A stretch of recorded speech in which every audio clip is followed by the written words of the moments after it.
what is trust and how do you reclaim it? How do you reclaim your own trust in yourself, in your own intelligence and intuition? Well, be patient, first of all. It will take time. Don't be in a hurry. Don't think that you're already there. Like, allow yourself to be a beginner. That's so important. If you're going to learn anything new, if you're going to learn to trust life from having been in this fearful state and wanting to control things and thinking you need to force things for them to happen, there might be a long way to come back to that trust where you can totally relax into that flow, that natural flow of life, which Taoism is about.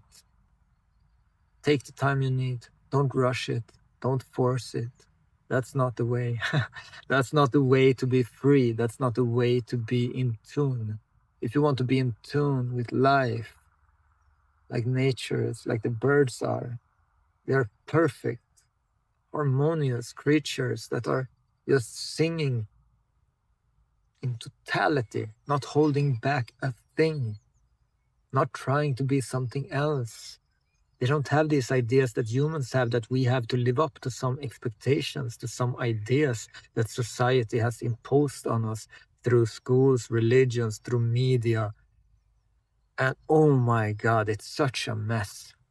This whole conditioning, this whole programming of society, it's a mess. But it doesn't mean that it's complicated to be free, to become free of it. It's just that you have to do the opposite of what you have been trained to do. You have been trained to look outside for answer, for guidance. You've been trained to look at others as an example for how you should be.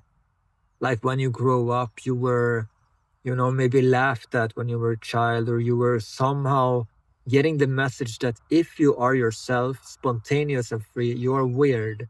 And that's your uniqueness. And when you're weird, then people laugh at you, point at you and say, you're different, but they don't say that. They say, you're this and that, whatever it is. And then we don't want to experience that kind of feeling of being outside, of being pushed away, of feeling that pain of separation. So then we look at whoever we look up to, maybe our parents or some friends, but many times our parents know from that we are very small. We look up to our parents and like, how do they react in this situation? How do they respond to the situation? And then we see how they respond, and then we copy that because that is a safe way. We see that they are not being pointed at, laughed at, and ridiculed, or feeling like an outcast or misfit, like from being themselves or what we think are themselves. But they have also been trained, they have also looked outside to copy others. And that's how everybody is becoming more and more the same and thinking the same and, having the same beliefs and all these things. And this is what we have to kind of go through. We have to go through all these things, all these beliefs, all these ideas that we have gathered and taken on from the outside, from society, from school, religions, media, parents, all this thing. And it's nothing against our parents. It's nothing against anyone. It's just for ourselves to be free, healthy, well, and happy.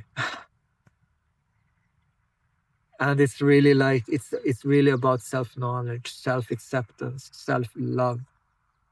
It's about healing that connection to the deepest aspects of ourselves. It's really about healing that connection to the source, to ourselves, to love, to the soul. And it's not done by force. It's not done by control. And trust, it's not cheap. It's not easy to regain it after you have lost it. No, it can be, of course. I mean, it can be easy, but it might take a lot of time and dedication and some kind of effort. But I wouldn't say effort really, because it's not effort. It's just that there has to be this kind of commitment to come back to the natural, to not choose what you have chosen again and again by automatic, by like the programming will have you repeat the same things again and again and again and again, while your curiosity, your natural curiosity, will have you explore new things. And that's for you to reclaim your curiosity, your freedom to be free, to be exploring life and learning and understanding things. But the thing is, when you learn and understand these things, truth about the situation of humanity, of yourself, of your conditionings, don't expect people to listen to you. Don't expect people to follow you or understand the same. Like when you try to speak to other people, it many times becomes a waste of energy because you cannot change others. And that's what we have kind of learned. No, that's again the programming, that we are trying to change the outside for the inside to change. Just like this idea that, oh, I cannot feel peace because he is doing that, or because he is like that, or she is like that. That's because of that I cannot feel peace. And that's not true. That's a trick of the mind. That's like you're escaping from your own responsibility. And that's a key word: responsibility, your ability to respond. And that responsibility, that ability comes with awareness. Because without awareness, it's just a program, and you're just in this reaction to life, this automatic reaction. So reclaiming your consciousness, that gives you freedom to choose. So unless you have awareness, you have no choice. It's just the repeating reactive program that is running on automatic. And it doesn't lead you anywhere good. It's a misidentification with mental noise, with ideas and beliefs that are not true. But as you haven't looked at them, you just assume that they are true. You haven't really questioned them. You have just taken on and said, okay, because it's convenient. And if you try to ask something in school, no, when you grow up, or even to your parents, it's just like, no, you don't know, you're a kid, you're less. That's what we learn. You don't know because you are too small. And that never goes. That idea never goes unless you look at it and see that it's not true. The grown-ups doesn't know. They think they know, but they are the biggest fools, you know? We just have to see that we are in the situation that we don't know, and we are here to learn. I am here to learn to understand myself better. And I see that when I understand myself better, I understand everybody better. When I find acceptance for myself, I find acceptance for others. And then I grow my patience and compassion. And then I'm healing myself. And then I'm not in this reaction, which is creating ripples in the world. This reaction, this negative reaction, is creating ripples. It's just showing that it's not healed. But when it's healed, it's just love, it's just compassion, understanding, patience. And that is for you to claim. But awareness, that is the key. Awareness, practicing awareness, that's meditation. Being still, doing nothing, watchful.